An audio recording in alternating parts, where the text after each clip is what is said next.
شروع اللہ کے نام سے جو بڑا مہربان نہایت رحم والا ہے۔ آئیے اب شروع کرتے ہیں مریم علیہ السلام کا قصہ۔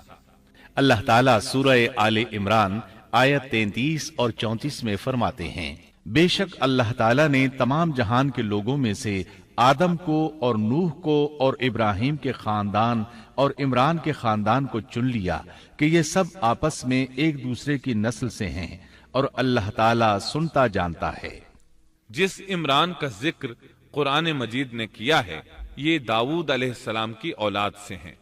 زکریا علیہ السلام کی بیوی، یحییٰ علیہ السلام کی والدہ عیشا اور مریم علیہ السلام کی والدہ حنا دونوں حقیقی بہنیں تھیں، اور زکریا علیہ السلام رشتے میں مریم علیہ السلام کے خالو تھے۔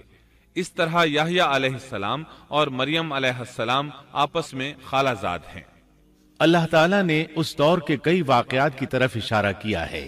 سب سے پہلا تذکرہ مریم علیہ السلام کی پیدائش کا ہوا ہے۔ یہ واقعہ دمشق میں ہوا۔ زکریا بن دان سلیمان علیہ السلام کی اولاد میں سے تھے۔ دمشق میں زندگی گزار رہے تھے۔ عمر 100 سال سے زیادہ ہو چکی تھی۔ اس قصے کی ابتدا قرآن مجید نے عمران کی بیوی سے کی ہے۔ وہ مریم علیہ السلام کی ماں اور عیسیٰ ابن مریم کی نانی ہیں۔ عمران کی بیوی کے ہاں عرصہ دراز سے کوئی اولاد پیدا نہ ہوئی تھی۔ ایک دن انہوں نے ایک چڑیا کو دیکھا، وہ اپنے بچوں کو خوراک کھلا رہی تھی۔ یہ دیکھ کر انہیں شدت سے اولاد کی خواہش محسوس ہوئی۔ انہوں نے اللہ سے دعا کی، اللہ نے ان کی دعا کو قبول فرمایا۔ چنانچہ جب بچے کی ولادت کا وقت قریب آیا تو انہوں نے ایک نذر مانی۔ سورہ آل عمران آیت 35 میں اللہ تعالیٰ فرماتے ہیں، جب عمران کی بیوی نے کہا، اے میرے رب، میرے پیٹ میں جو کچھ ہے اس سے میں نے تیرے نام آزاد کرنے کی نذر مانی ہے، تو میری طرف سے قبول فرما، یقیناً تو خوب سننے والا اور پوری طرح جاننے والا ہے۔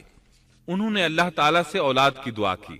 اللہ تعالیٰ کے حکم سے جب انہیں بچہ پیدا ہونے کی امید ہوئی تو انہوں نے نذر مان لی کہ جس بچے کو جنم دوں گی اسے اللہ کے لیے آزاد چھوڑ دوں گی تاکہ وہ بیت المقدس کی خدمت کرے۔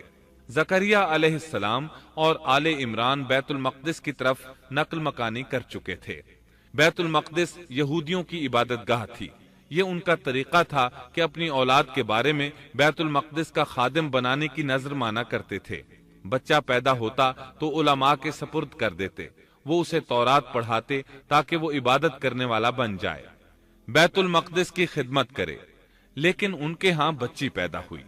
بچیوں کو تو خدمت کے لیے وقف نہیں کیا جاتا تھا۔ سورہ آل عمران آیت 36 میں ہے، جب بچی پیدا ہوئی تو کہنے لگیں، پروردگار میرے ہاں تو لڑکی ہوئی ہے، اللہ تعالیٰ کو خوب معلوم ہے کہ کیا اولاد ہوئی ہے، اور لڑکا لڑکی جیسا نہیں، میں نے اس کا نام مریم رکھا ہے، میں اسے اور اس کی اولاد کو شیطان مردود سے تیری پناہ میں دیتی ہوں۔ عمران کی بیوی حیرت میں پڑ گئیں کہ انہوں نے تو نذر مان رکھی ہے اور اب لڑکی کو تو بیت المقدس کی خدمت کے لیے وقف نہیں کیا جا سکتا۔ ان کے خاوند عمران بیت المقدس کے عابدوں میں سے تھے۔ بیوی نے ان سے مشورہ کیا، طے ہوا کہ بچی کو ہی خدمت کے لیے وقف کر دیا جائے۔ عمران کی بیوی بچی کو بیت المقدس میں لے آئیں۔ جس بچے کو وقف کرنا ہوتا تھا اس کی کفالت کوئی عالم کرتا تھا۔ عابدوں میں اس وقت یہ جھگڑا پیدا ہوا کہ اس بچی کی کفالت کون کرے گا۔ اس کے لیے آخر یہ طریقہ طے کیا گیا کہ وہ سب اپنا اپنا قلم پانی میں پھینکیں گے، جس کے قلم پر کچھ ظاہر ہو وہ اس کا کفیل بن جائے گا۔ چنانچہ سب نے اپنے قلم پھینک دیے، وہ پانی کے بہاؤ کے ساتھ بہنے لگے، جبکہ زکریا علیہ السلام کا قلم پانی کے بہاؤ کی مخالف سمت بہنے لگا۔ اللہ تعالیٰ سورہ آل عمران آیت 44 میں فرماتے ہیں، تو ان کے پاس نہ تھا جبکہ وہ اپنے قلم ڈال رہے تھے کہ مریم کو ان میں سے کون پالے گا، اور نہ تو ان کے جھگڑے کے وقت ان کے پاس تھا۔ اس طرح زکریا علیہ السلام کفیل قرار پائے۔ مریم علیہ السلام نے بہت اچھی پرورش پائی، وہ بہت تیزی سے پروان چڑھی۔ آپ کا جسم مضبوط اور خوبصورت تھا، بہت نیک اور عبادت گزار تھی، عورتوں میں سب سے زیادہ سچ بولنے والی تھی۔ اللہ تعالیٰ نے انہیں اپنی کرامات سے نواز رکھا تھا۔ اللہ تعالیٰ سورہ آل عمران آیت 37 میں فرماتے ہیں، جب کبھی زکریا ان کے کمرے میں جاتے ان کے پاس روزی رکھی پاتے، وہ پوچھتے اے مریم تیرے پاس یہ روزی کہاں سے آئی؟ وہ جواب دیتی کہ یہ اللہ کے پاس سے ہے، بے شک اللہ تعالیٰ جسے چاہے بے حساب رزق دیتا ہے۔ زکریا علیہ السلام کو جب کہیں جانا ہوتا وہ مریم علیہ السلام کے کمرے کا دروازہ بند کر کے جاتے تھے۔ جب واپس آتے تو اس کے پاس رزق رکھا پاتے اور وہاں غیر موسمی پھل ہوتے۔ بہت تعجب کرتے۔ مریم علیہ السلام انہیں بتاتی یہ پھل اللہ تعالیٰ نے آسمان سے نازل کیے ہیں۔ اللہ تعالیٰ سورۃ المائدہ آیت 75 میں فرماتے ہیں، اور عیسیٰ کی والدہ ایک راست باز عورت تھی، اسی لیے ان کے ہاتھ پر بہت سی کرامات ظاہر ہو رہی تھی۔ ان کی فضیلت سورہ آل عمران آیت 42 میں ان الفاظ میں آئی ہے، اور جب فرشتوں نے کہا اے مریم اللہ تعالیٰ نے تجھے برگزیدہ کر لیا اور تجھے پاک کر دیا اور سارے جہان کی عورتوں میں سے تیرا انتخاب کر لیا۔